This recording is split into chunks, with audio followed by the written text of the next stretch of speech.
Hi everybody. It's Thanksgiving weekend. It's October, the leaves are starting to fall, and I'm having a big Thanksgiving dinner here in our home tomorrow with my husband Carl, my sous chef, and my mom's coming over for the weekend and it's going to be so much fun. So I just want to show you what I'm making for her tonight. So this is Saturday, and what we're doing is we're just going to have a very quiet dinner at home tonight, but her absolute favorite pie is flapper pie. Now, I don't have the recipe on this video, but this is an amazing pie, very easy to make. It's got a graham crust, and it's got a custard filling, and then you put the meringue on top, and then more of the graham crust on top of that, which I'm going to show you now, and then you simply bake it in the oven. It's a brilliant recipe. And I've just now whipped my meringue powder, which you can get at your local specialty bake shop, with some of the egg whites that I reserved from making the custard cream. So what I want is a nice huge mound of the meringue on top of my custard cream. It's going to look just lovely. Now what I've done is I've added a little bit of vanilla just to give it a little bit more flavor. And you top this with the graham crust, and that goes into the oven only just to brown. Now, in the oven at the moment, I have my yams cooking or baking for tomorrow, because tomorrow we're also going to have yams and I want to kind of get a head start. And that's the purpose of this video, is to get you started on your Thanksgiving dinner. Today, I am just finishing up this flapper pie. And here's the crumbs that I've reserved. And now you take that and you sprinkle the crumbs all over this luscious meringue, which is amazing in the oven. You put it in there, it browns up a bit. But I'm not going to brown this just yet. I'm going to reserve this because, as I said, I've got my yams in the oven and I don't want to confuse the flavors. I don't want my meringue to taste like yams. So that's all done. Now I'm going to just put this on the side, and we're going to start our stuffing that I'm going to get ready today, cook it today on the stove, and then reserve it in the fridge for tomorrow, and then I'll put it back in the oven tomorrow. So here we go with our stuffing. Now this is a really easy stuffing that I have kind of developed, and it's kind of a combination. It's kind of a combination of a stuffing that adds onions and celery and butter and olive oil, but it also has some of the essence of Auntie Angie from Alberta, from Edson, Alberta.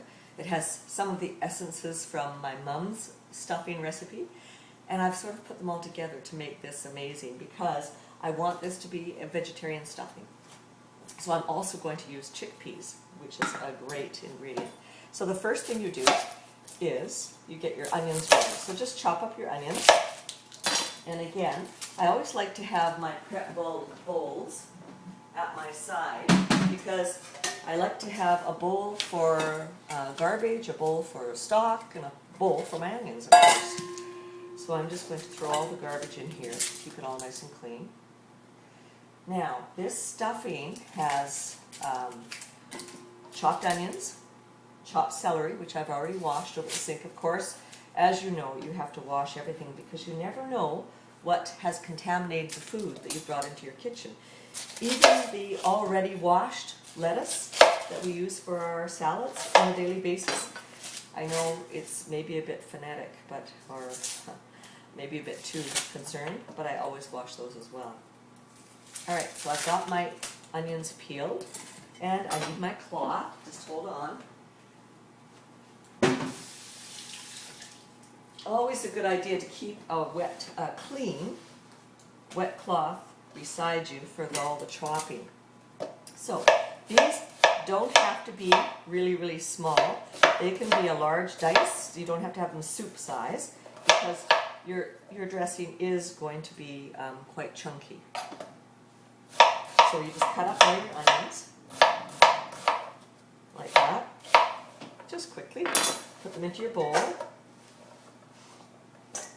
Now on the stove, over behind me, I'm going to start a pan with some olive oil and some butter. And how much olive oil?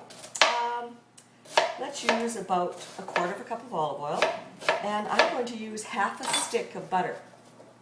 How would that be? And that's going to taste delicious. So here we go, over to the stove. Now I'm going to just tilt my camera so that you can see what I'm doing over on the stove. Here we go.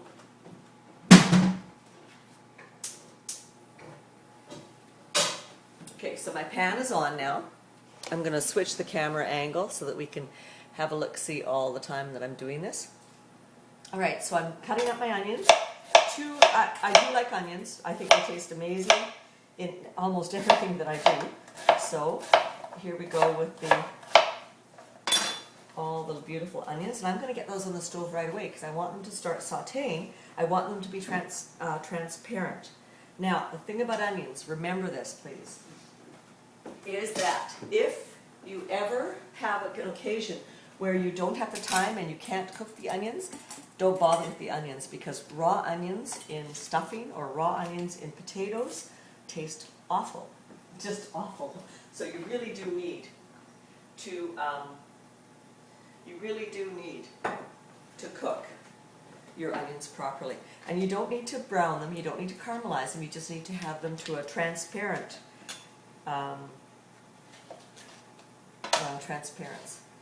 look to them. About a half a stick of butter, that goes in. And I'm going to let this melt over here. So my onions are ready to go. Now I am going to get my celery ready. I've already washed my celery. It's sitting here ready to go. So I'm just going to cut off the ends that are kind of ugly and the tops that are kind of ugly. Like that. Again, I don't want it minced. So a large dice is okay. So all I do is just slit the celery down the center, like that, and just nice chunks because they do get soft and they kind of disappear in the breadcrumbs. So for this recipe you need onions, celery, and I choose to use fresh sage, but you can use powdered sage. I have a can of chickpeas that I'm going to use, salt and pepper of course. I'm going to use a few pecans. Now if you don't want to use the nuts, that's fine, just leave them out, it's not a problem. So my pan is ready to go, and I'm going to saute my onions now.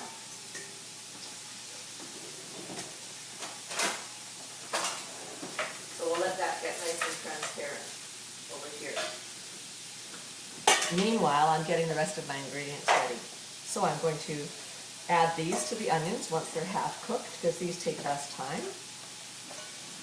I need some fresh, look at this, beautiful, beautiful fresh parsley, which I'm adding right at the very end. So I might as well chop that up now. So I like about 1 cup of chopped parsley.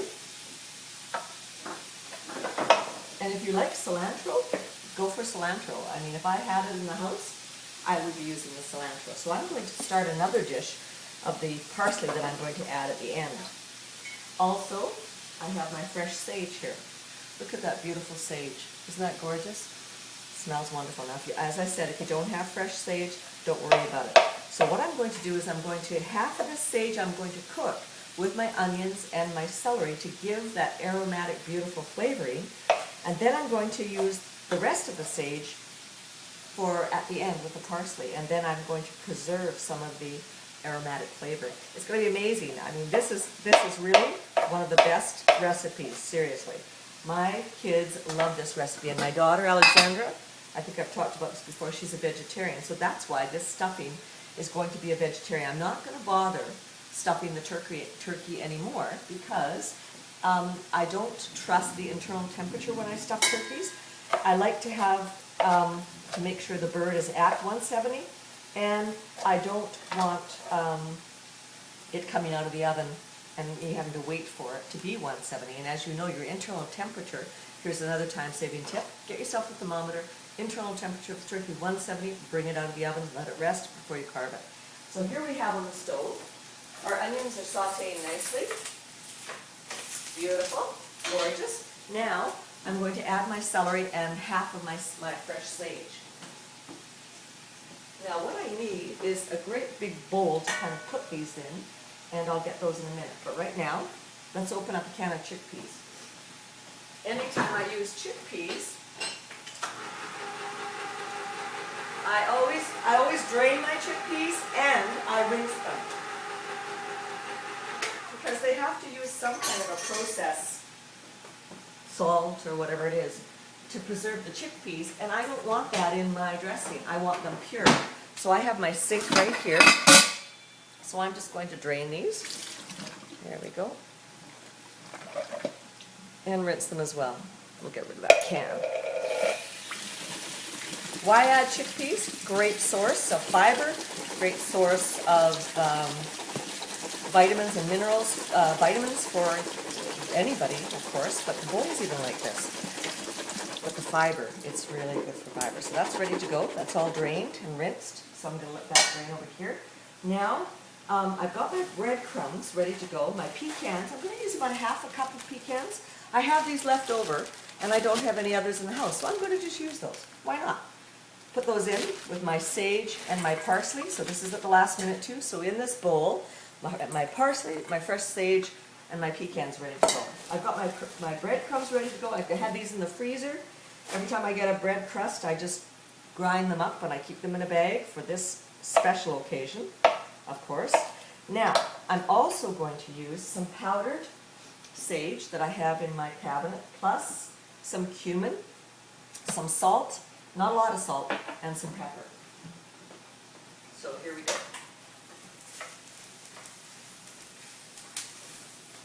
As I said before, your dressing really does rely on a combination of these great aromas, and this is an amazing taste. So you really do want to take your time to make sure that you saute your onions on the stove. As I said, the raw onion thing just does not work. All you taste in a stuffing that hasn't cooked their onions properly, all you taste is raw onions, and you don't want that, especially on your Thanksgiving dinner. Now, a little hint about your turkey. I've had my turkey now in the fridge for Sunday, Monday, Tuesday, Wednesday, Thursday, Friday, and today's Saturday. And now it's thawed, it's ready to go, and I'm going to roast it tomorrow morning. And the only thing I'm going to do with my turkeys, I'm going to take it out of the fridge. I'm going to wash it off completely. Remember the contaminants. If there is any contaminants on the skin, you want to rid yourself of the contaminants. I'm going to just dry it off, cover it with salt and pepper and oil. I'm going to actually put half a can of beer inside, like pour half a can of beer inside the cavity, and about 3 onions, maybe 2 onions, and I'm going to roast it. Don't cover it. You roast it, and I've got my thermometer that I bought. So my thermometer is here, and when the internal temperature of that turkey becomes 170, maybe 167, I'm going to pull the turkey out. It's going to rest. I'm going to tent it with tin foil and let it rest, and then I carve it. It's going to be perfect. And as I said, I am roasting my yams in the oven today to kind of get a head start on the day, because I know it's a very busy day for everybody. So, over here, my onions are almost at the transparent stage. Not quite, but almost. And I'm just going to get a bowl over, I've lost my big bowl. Give me 1 second. We have to have, oh there it is. What you want is a nice big bowl to kind of toss everything into once you've got your onions cooked. So my chickpeas go in. This is my sage, my parsley, and my pecans go in. Now I've got my vegetable broth here waiting because I don't want to use chicken broth because my daughter is a vegetarian. And I have my powdered sage. So why don't we put in about, let's say 3 tablespoons. And a little time-saving tip, you know, the hollow of your hand, that's most likely a tablespoon. So 1, 2, 3 powdered sage. I'm also going to add a tablespoon of cumin. I love the taste of cumin. It gives you that smoky taste, so a tablespoon of cumin. I'm going to add a little bit of salt, not much, just maybe half a tablespoon is fine. And cracked pepper is really important at that point. So I am going to crack pepper into it. So let's say a tablespoon. Of course, pepper is always to taste. I like pepper. but you don't want it overpowering the of the sage. Now, at this point, you can open your drawer and you can add whatever you want, if you want. Like Italian seasoning, there's poultry spice blend here I could add, but I've got my sage in, so I don't need that today. If you wanted to add a little bit of garlic powder or fresh garlic, go right ahead. It's a great recipe. All right, now, my onions are transparent. So I'm going to bring my onions over now. So that's my onions, my celery, and my fresh sage. I'm going to toss it all with the chickpeas. And now, believe it or not, I'm going to add my breadcrumbs to this. And if I need it to be a lot moister, then I will simply add some stock. It's beautiful. If you have some white wine on hand that you would like to get rid of, then you add white wine. Add a half a cup of white wine. And then I'm going to toss this all together. So right there I've got about 4 cups.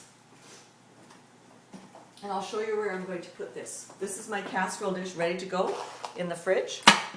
So I'm going to toss this together. And of course I'm going to cool it down in your fridge. Don't leave it on the counter because now it's considered a perishable food, right? Because it's now got the moisture in it. And it definitely has other ingredients that could easily go bad.